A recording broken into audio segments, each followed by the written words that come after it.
ഭൂതത്താൻകെട്ട് കാട്ടിൻ്റെ ഉള്ളിലേക്കാണ് നമ്മൾ പോണത്. നമ്മുടെ കൂടെ ഒരു ഗൈഡുണ്ട്.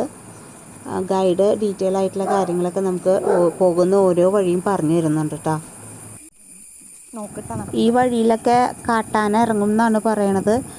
കഴിഞ്ഞ ദിവസം നമ്മൾ പോയതിൻ്റെ തലേദിവസം ഇറങ്ങിയിട്ട് ആന നശിപ്പിച്ചിട്ട കാര്യങ്ങളൊക്കെയാണ് ഇയാൾ എക്സ്പ്ലെയിൻ ചെയ്യുന്നത് കേട്ടോ.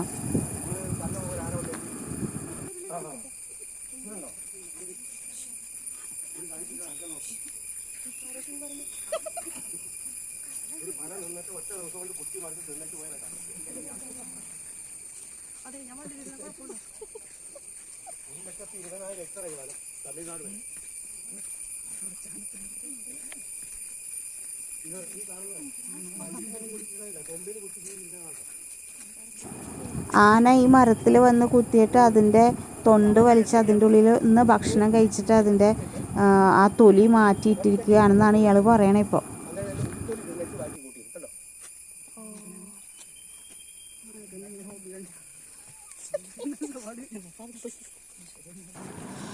നമ്മൾ കാട്ടിൽ കൂടെ കുറേ ദൂരം സഞ്ചരിച്ച് കഴിയുമ്പോൾ നമ്മുടെ കയ്യിലെ വെള്ളമൊക്കെ തീർന്നു പോയാൽ ഈ മരത്തിൻ്റെ വേരിൻ്റെ ഉള്ളിൽ നിന്ന് വേര് മുറിച്ച് കഴിഞ്ഞാൽ ഒരു 4 പേർക്ക് കുടിക്കാനുള്ള വെള്ളം കിട്ടുമെന്നുള്ളതാണ് ഇയാൾ പറയണത്.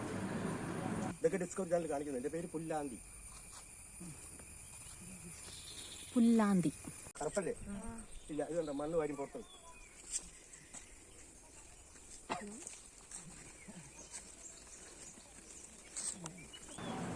ഇത് ആന വന്ന് ഇളക്കിയിട്ടിരിക്കുന്നതാണെന്നാണ് ഇയാൾ പറയണത് ഇവിടെ കേട്ടോ.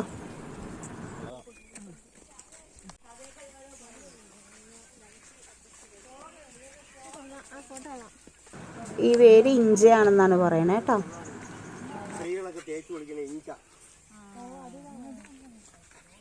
ഇഞ്ച മണോണ്ട് കേട്ടാ. മൃഗങ്ങൾ വരുമ്പോൾ അവരെ ഓടിക്കാനായിട്ട് ഒരു കല്ല് എടുത്തിട്ട് ഈ മരത്തിൽ കൊട്ടിക്കഴിഞ്ഞാൽ കാടും മുഴങ്ങണ ശബ്ദമാണ് കേട്ടോ നമുക്ക് കേൾക്കാൻ പറ്റുന്നത്. അപ്പോൾ മൃഗങ്ങൾ ഓടി തിരിച്ചു പോകുമെന്നാണ് ഇയാൾ പറയണത്. ഇയാൾ കൊട്ടി കാണിച്ചു തന്നു, പക്ഷേ വീഡിയോയിൽ അതിൻ്റെ സൗണ്ട് ഫുള്ളായിട്ട് വന്നിട്ടില്ല കേട്ടോ. പക്ഷെ ഭയങ്കര മുഴക്കമുള്ള ശബ്ദമായിരുന്നു. കാരണം കാണിച്ചു തരാം എൻ്റെ ഒച്ച. ഇങ്ങനെ ഇത് കല്ലിലിട്ട പാടാം. ഇതുപോലെ സ്ഥലം എടുത്തിട്ട് ഇങ്ങനെ കല്ലെടുക്കണം. കല്ലെടുത്തിട്ട് ആഞ്ഞിരിക്കണം. ഇങ്ങനെ നോക്കിയോളൂ. ഉണ്ടോ? മതി മതി.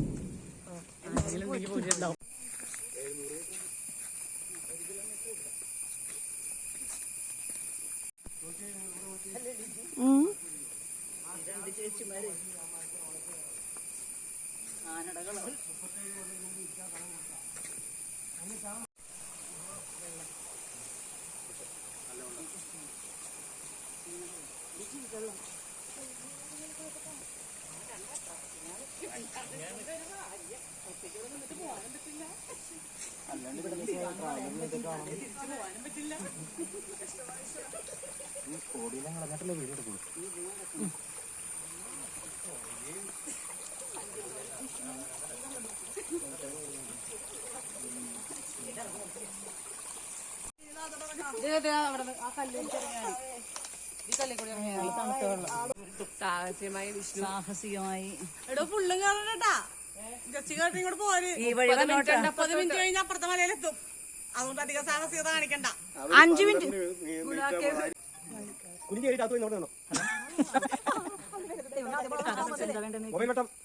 ഈ ഗുഹയുടെ അകത്തേക്ക് കയറി ചെല്ലാന്നാ പറയണത്.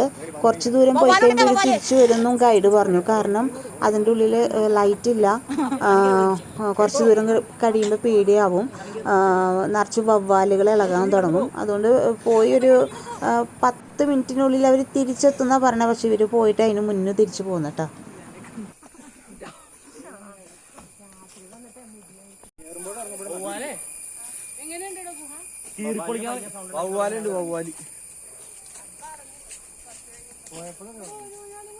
ഇനി ഈ കാടിന്റെ ഭൂതത്താൻ കെട്ട് എന്നുള്ള ഐതിഹ്യം വരാൻ കാരണമായിട്ടുള്ള കാര്യങ്ങളാണ് കേട്ടോ ഈ ഗൈഡ് പറയുന്നത്. ഇതിന് ചോദ്യമില്ല, ഒരു കഥയാണ്. വളരെ ശ്രദ്ധിച്ച് കേട്ടോളണം. ഇനി കേൾക്കാൻ പറ്റില്ല, അതുകൊണ്ടാണ് പറയുന്നത്. നിങ്ങളവിടെ പോയി നിങ്ങൾ തന്നെ വന്നാലും കേൾക്കും കേട്ടോളണം. കേരളത്തിൽ 44 നദി ഒഴുകുന്നതിൽ ഏറ്റവും നീളം കൂടിയ നദിയാണ് പെരിയാർ. ആ പെരിയാറിൻ്റെ ഹൃദയഭാഗത്താണ് നമ്മൾ ഇരിക്കുന്നത്.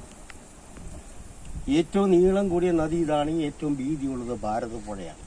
44 നദിയിൽ 3 നദി മാത്രം കിഴക്കോട്ടും 41 നദി പടിഞ്ഞാട്ടും ഒഴുകണം. 3 നദി കിഴക്കോട്ട് ഒഴുകുന്നത് കബനി, പബാനി, പാമ്പാർ. ഏറ്റവും നീളം കൂടിയത് പെരിയാറും ഏറ്റവും വീതിയുള്ളത് ഭാരതപ്പുഴ. ഇതിന്റെ നീളം 244 കിലോമീറ്റർ. ഈ പെരിയാർ ഒഴുകുന്നതിന്റെ നേരെ അക്കരെ ആൾക്കാർ താമസമുണ്ട്. അത് എറണാകുളം ജില്ലയും നമ്മൾ ഇരിക്കുന്ന ഇടുക്കി ജില്ലയാണ്. ഈ 2 ജില്ലയുടെ നടുക്കുകളാണ് പെരിയാർ ഒഴുകുന്നത്. ഈ ഭൂതത്താങ്കെട്ട് എന്ന് പറയുമ്പോൾ ദേ കല്ലിന്റെ വലുപ്പത്തിൽ 2500 കൊല്ലം മുമ്പ് ഭൂതങ്ങൾ ഇങ്ങനെ അക്കരെ വരെ പൊക്കത്തിൽ അടക്കി വെച്ചിരുന്നു.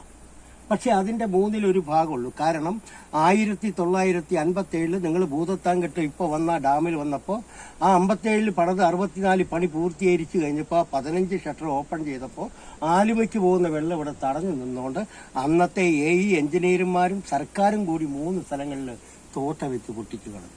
അപ്പോൾ ആ ഭൂതം കെട്ടിയതിന്റെ 1/3 ഭാഗമുണ്ട്. ഇത് ഭൂതം കെട്ടാനുള്ള ഏക കാരണം ആ കാണുന്ന കിണറിനോട് ചേർന്ന് ഒരു വലിയ തോട് പോയിട്ടുണ്ട്. 15 കിലോമീറ്റർ അവസാനിക്കുന്നത് കോതമംഗലം താലൂക്ക് പിണ്ടിവന വില്ലേജ് തൃക്കാരൂർ എന്ന് പറയുന്ന അറിയപ്പെടുന്ന ഒരു ശിവക്ഷേത്രത്തിന്റെ ഭാഗത്തേക്കാണ് ആ തോടെത്തിക്കുന്നത്. നമ്മൾ ഇരിക്കുന്ന ഈ വനത്തിന്റെ പേര് മലയാറ്റൂർ ഡിവിഷൻ തുണ്ട റേഞ്ചാണ്. ഇതിനകത്ത് നിങ്ങൾക്കൊന്നും കയറിപ്പോകാനുള്ള അനുവാദമില്ല. എല്ലാ സ്ഥലങ്ങളിലും ഞാൻ പോയി കണ്ടിട്ടുള്ള എൻ്റെ വീട് അക്കരെയാണ്. 15 കിലോമീറ്റർ നമ്മൾ ഇതിനകത്തേക്ക് കയറി ചെല്ലുമ്പോൾ അതിഭയങ്കരമായിട്ട് ഭീകരത തോന്നുന്നു, ഇരുട്ട് തോന്നുന്നു, പേടി തോന്നുന്നു. 5 ക്ഷേത്രം ഇവിടെ മുടിഞ്ഞു കിടപ്പുണ്ട്. അതിൽ 3 ശിവക്ഷേത്രവും ഒരു ദുർഗാദേവി ക്ഷേത്രവും ഒരു ശ്രീ അയ്യപ്പന്റെ ക്ഷേത്രമുണ്ട്. ഈ ക്ഷേത്രങ്ങൾ ചെക്ക് വഴിച്ച് ചോദിച്ചാൽ പറഞ്ഞു തരും. ഇത് കൂടാതെ 1000കണക്കിന് മുനികൾ തപസ്സിരുന്ന അറകളുണ്ട്. 35 കിലോമീറ്റർ കാട്ടിക്കട സഞ്ചരിച്ചാൽ നമ്മൾ പോയി എത്തുന്നത് 4 സൈസ് ആദിവാസികളുള്ള ഊരിലാണ്. അവിടെ ചെല്ലുമ്പോൾ അവിടെ ഒരു മലയുണ്ട്. ആ മലയുടെ പേര് കാറ്റൂതി മലയെന്നാണ്. അവിടെ ചെല്ലുമ്പോൾ നമുക്ക് കുറേയൊക്കെ വിശ്വാസം വരുന്ന ഒരു കാഴ്ച കാണാം. 2500 കൊല്ലം മുമ്പ് മനുഷ്യനെ ബലി കൊടുക്കുന്ന വെളിപ്പാട്. അവിടെ നിന്ന് ഇങ്ങോട്ട് മാറിയാൽ ഇവിടെ നിന്ന് 5-6 കിലോമീറ്റർ നേരെ കയറി ചെല്ലുമ്പോൾ ഇവിടെ ഒരു ക്ഷേത്രം മുടിഞ്ഞെടുപ്പുണ്ട്. ആ ക്ഷേത്രത്തിന്റെ പേര് തുണ്ടത്തിൽ ശിവക്ഷേത്രം. അതിന്റെ ചുറ്റുമതിലുകളും ശിവലിംഗങ്ങളൊക്കെ പൊട്ടി തകർന്ന് കിടക്കുന്നതിന്റെ ഇടയ്ക്ക് ആ കാലത്ത് വേണ്ട കണ്ടമാനം ഊടുകൾ ഇങ്ങനെ പൊട്ടി ചെതറി കിടപ്പുണ്ട്. 10-30 വർഷം മുമ്പ് കുറെ ഗവേഷകർ വന്ന് ഈ ഓടുകളൊക്കെ പറക്കിയെടുത്തതിനെ പരിശോധനയ്ക്ക് വിട്ടു. 1.5 മാസം കഴിഞ്ഞപ്പോൾ എൻ്റെ റിസൾട്ട് വന്നു എങ്ങനെയാണ്? ഈ ഓട് നിർമ്മിച്ചത് 2500 കൊല്ലം മുമ്പാണെന്ന് വ്യക്തമായ തെളിവോട് കൂടി എൻ്റെ റിസൾട്ട് വന്നത്. അപ്പം നമ്മളൊന്ന് മനസ്സിലാക്കണം. 2500 കൊല്ലം മുമ്പ് നിർമ്മിച്ച ഓടും ക്ഷേത്രങ്ങളും മുനിയറകളും മനുഷ്യനെ ബലി കൊടുക്കുന്ന കല്ലുകളൊക്കെ ഈ വനാന്തരങ്ങൾ നമ്മുടെ കൺമുമ്പിൽ കാണുന്നുണ്ടെങ്കിൽ ഒരു കാര്യം സത്യമാണ്.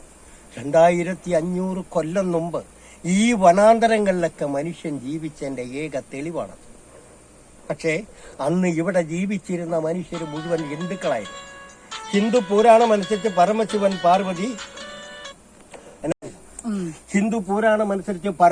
പാർവതി ഗംഗാദേവി, മഹാവിഷ്ണു, ഗണപതി, ഒത്തിരി ദൈവങ്ങളുണ്ടെങ്കിൽ പ്രധാനപ്പെട്ട ഒരു ദൈവമാണ് പരമശിവൻ.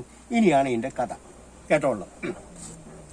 2500 കൊല്ലം മുമ്പ് പരമശിവനും പാർവതിയും തുണ്ടത്തിൽ ക്ഷേത്രത്തിൽ വന്നു 10 ദിവസം തങ്ങി. 11ാമത്തെ ദിവസം പാർവതിയോട് പരമശിവൻ പറഞ്ഞു, ഈ പുഴ കടന്ന് എനിക്കൊരു തപസ്സുണ്ട് തൃക്കാരൂർ. ആ തപസ് എനിക്ക് മുടക്കാൻ പറ്റില്ല. ആ തപസ്സിന് ഞാൻ പോകണമെങ്കിൽ ഞാൻ പോയിട്ട് തിരിച്ചു വരുന്നവരെ വളരെ ഭക്തിയോടെ ശുദ്ധിയോടെയും കൂടി പാർവതി ക്ഷേത്രത്തിനകത്തിരിക്കണമെന്ന് പറഞ്ഞു.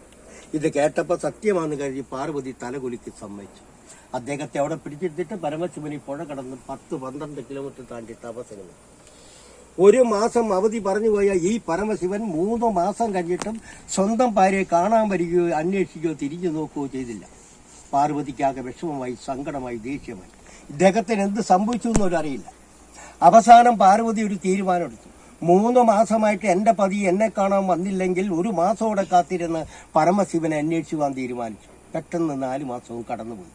പാർവതി അവിടെ നിന്ന് ഇറങ്ങി പുഴ കടന്ന് ഈ 10-12 കിലോമീറ്റർ താണ്ടി അവിടെ ചെന്ന് കണ്ടപ്പോഴാണ് പരമശിവന്റെ തപസ് കണ്ടത്. വെറും പച്ചക്കള്ളം. നമ്മളൊക്കെ പരമശിവനെ കാണുന്ന എങ്ങനെയാ? അടിക്കടി ഇറങ്ങുന്ന സീരിയലിലും പഴയ കലണ്ടറിലും നോക്കിയാൽ വ്യക്തമായിട്ട് കാണാം. പഴയ കലണ്ടറിൽ കറുത്ത മനുഷ്യനാണ്, കഴുത്തിൽ പാമ്പുണ്ട്, ചൂലുണ്ട്, ഉടുക്കുണ്ട്, ചന്ദ്രക്കല ഉണ്ടെങ്കിലും ഒന്നോടെ സൂക്ഷിച്ചു നോക്കിയാൽ വ്യക്തമായിട്ട് കാണാം. ഈ പരമശിവന്റെ ജടയ്ക്കുള്ളിൽ ഒരു പെണ്ണിരിപ്പുണ്ട്. അതാണ് ഗംഗാദേവി. പുള്ളി തന്നെയല്ല പോയത്, ഗംഗാദേവിയെ പൊക്കിക്കൊണ്ടാണ് പോയത്. അവിടെ പോയി 2 പേരും സെറ്റിലായി അങ്ങനെ ഇരിക്കുമ്പോഴാണ് സ്വന്തം ഭാര്യ ഇവിടുത്തെ അന്വേഷിച്ച് തീർത്തല്ല. 2 ദേവിയും തമ്മിൽ അങ്ങോട്ടും ഇങ്ങോട്ടും കൊമ്പ് കോർത്ത് കഴിഞ്ഞപ്പോൾ ശിവൻ അവിടുന്ന് പയ്യെ മുങ്ങിപ്പോയി. അവിടെ തോറ്റ പാർവതി കലിതുള്ളി ഒരൊറ്റ ജാനയെ പോലെ വീണ്ടും പെരിയാറ്റിലേക്ക് വന്ന് താടയ്ക്ക് കൈയും കൊടുത്ത ഒരൊറ്റ ഇരിപ്പാണ്. ഇരുന്ന് ആലോചിച്ചതാണ്, എന്റെ ഭർത്താവിനെ അപകരിച്ചെടുത്ത തൃക്കാരൂർ ദേശം നശിപ്പിച്ച് ശിവനെ അവിടെ ഇളക്കണം. അതിന് തോക്കും തോട്ടയും പോകുമ്പോഴൊന്നുമില്ല. പിന്നെ എങ്ങനെ ഇളക്കും? 3 ദിവസക്കാലം ഇരുന്നപ്പോൾ പാർവതിക്ക് ചെറിയൊരു ഐഡിയ കിട്ടി. വേറെ ഒന്നുമല്ല, അതാണ് തോട്. ആ തോടിന്റെ തൊട്ട് താഴെ ഒരു കൂറ്റൻ മതിൽ പോലെ ഒരു ചിറ കെട്ടി ഈ വെള്ളത്തെ ഇവിടെ തടഞ്ഞു നിർത്തിയാൽ ഈ വെള്ളം കപ്രിക്കാട്, പാണേലി, പോര, കോടനാട്, ആലുവ, മലയാറ്റൂർ പോകുന്ന വെള്ളം വൻ ശക്തിയായിട്ട് ഒഴുകിച്ചെന്നാൽ ആദ്യം മംഗളം തൃക്കാരൂർ ക്ഷേത്രം, രണ്ടാമത് കോതമംഗലം, മൂന്നാമത് പിണ്ടിവല. വലിയ സന്തോഷം. എത്രയും വേഗം ഇച്ചിറ കെട്ടണം.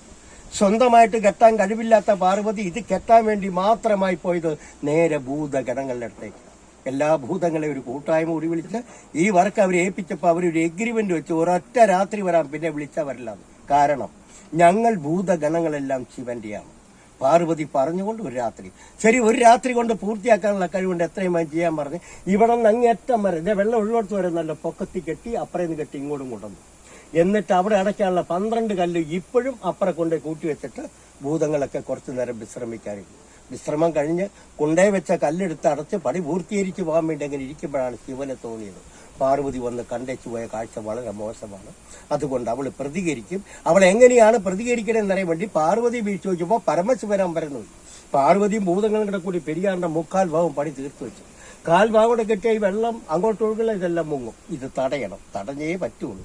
ബുദ്ധിമാനായ പരമശിവൻ തൃക്കാര് ഭാഗത്ത് നല്ല അഴകുള്ള ഒരു പൂവങ്കോഴ വേഷത്തിൽ വേഗം പറന്ന് ആ കാടിനകത്തൊരു കൂർത്ത കല്ലിന്റെ മുകളിൽ കയറി അനങ്ങാതിരുന്നു. പക്ഷെ ഇത് ഭൂതങ്ങൾ അറിയുന്നില്ല.